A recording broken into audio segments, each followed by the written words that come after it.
Today I'm making Yorkshire pudding, this crispy waffle-like concoction that you eat with a full English Christmas dinner. I'm also going to show you how to make that round popover, which is the same thing in a different mold just up above. In separate videos, I'm going to show you how to make that perfect roast beef so the timing works out easily and everything can be done in one oven. And I'll show you how to make that great au jus gravy. The recipe for Yorkshire pudding is super easy. And here it is. Here's everything in it. Flour, a little bit of salt, milk and water, and 2 eggs. For one batch, the amount of flour is 7/8 of a cup. So that's an eighth less. And an eighth of a cup is 2 tablespoons. So I'm just going to take a cup and remove 2 tablespoons of flour. That's going to be perfect. To that, we're going to add half teaspoon of salt, and then half a cup of milk, and half a cup of water. Okay. Beat that until it's fluffy, and then we add the 2 eggs and keep beating it till bubbles rise. I'm making a double batch. My kids love this stuff. Now, we're just going to beat that for several minutes. There's no rising agent in this, so you have to add your own bubbles, air bubbles, from a thorough beating. Right before you put it in the pan, you're going to beat it one more time to make sure there's a lot of air bubbles included so it has bubbles to expand and rise. A little problem with the KitchenAid mixers.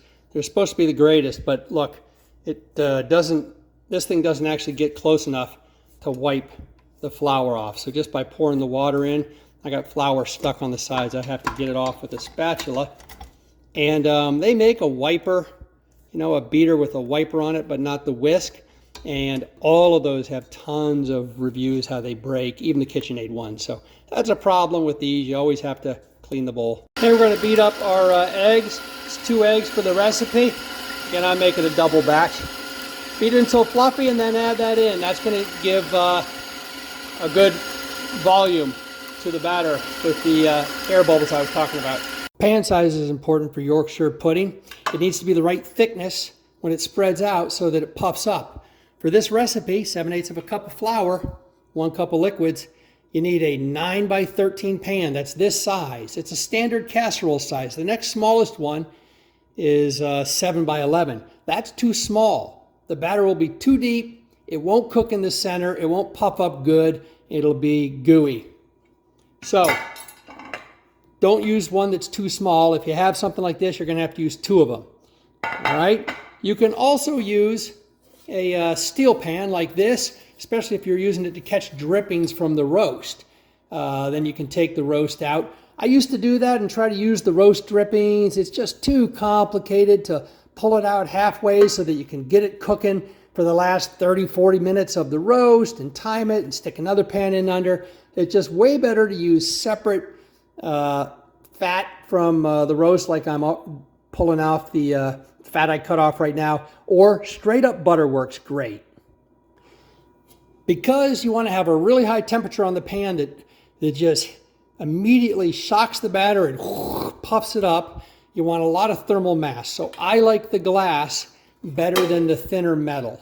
All right, holds more heat, gives a better puff. All right, it's been about 5 minutes, and you can see that those eggs have gotten fluffy and puffed up. And I'm going to add the batter back into this and mix it a little bit more. Okay, now we're going to beat this until large bubbles rise to the surface, it says. All right, so there you got a pretty good amount of bubbles, but I'm going to keep beating it. It doesn't hurt it. And maybe get some bigger bubbles. We'll go a couple minutes. This is where the KitchenAid stand mixer shines. All right, there we go. A bunch of large bubbles, I think you can see. That should be good. We're going to let that sit for a while. I'm not going to put it back in the fridge because I'm going to cook my roast pretty soon. I want this up at 70 degrees when I pour it in the pan. Yorkshire pudding is just a thin pancake batter that is put into a very hot pan with hot oil, and it puffs up. And you eat it with gravy on it. And you can use butter, which is great, but it's also really good if you have good beef fat from your roast. And so I'm going to render this beef fat and use that to cook the Yorkshire pudding in. All right, it's been about 20 minutes, 30 minutes, and that's what's left of the pieces of fat. Those are super flavorful and brown. I'm going to use them for my gravy. And I'm going to use about a 1/4 cup per batch of this fat to cook the Yorkshire pudding in. Let's strain it off. Okay, there we go, straining it off. Okay, now I've got about a 1/4 cup of the beef lard and a couple tablespoons of butter. Okay. Get that all in there. Maybe a little bit more than a 1/4 cup, but it doesn't soak into the pudding, but a little bit extra really helps it puff up. Okay, this is hot, and I'm just going to add a tablespoon of fat to each mold. Okay, there's the batter. I have 3 1/4 total cups. I'm going to go half of it in the large casserole, so a little bit more than a 1.5 cups. All right, there it is. Let's pour a 1.5 cups in.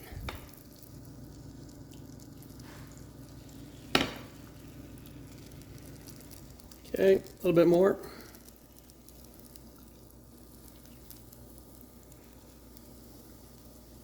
Should have a 1.5 cups left. Okay, perfect. Put that back in the oven. Okay, 1/4 cup each. Here we go.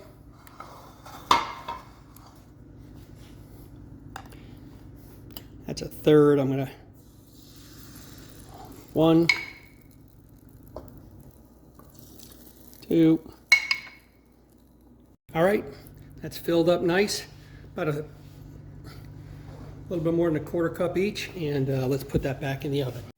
If you like this kind of content, I'd sure appreciate it if you could take the time to subscribe. Click that button and you'll get notified when I post a new recipe. It'll help me grow the channel too. I read all the comments, and I'd love to hear your thoughts on this classic English accompaniment. And that is what the popovers look like. Okay, one of them didn't rise up that much, but it still looks good. Look at those popovers. They popped right up out of the thing. So nice. Okay. Excuse me, Scott, move. Good. All right, that is the Yorkshire pudding. Fresh out, that cooked for 22 minutes at 400. See how it's all puffed up? And nice and crispy brown and everything. We'll cut that up into squares and serve it with the gravy. There we go, Yorkshire pudding with roast beef and gravy. Enjoy.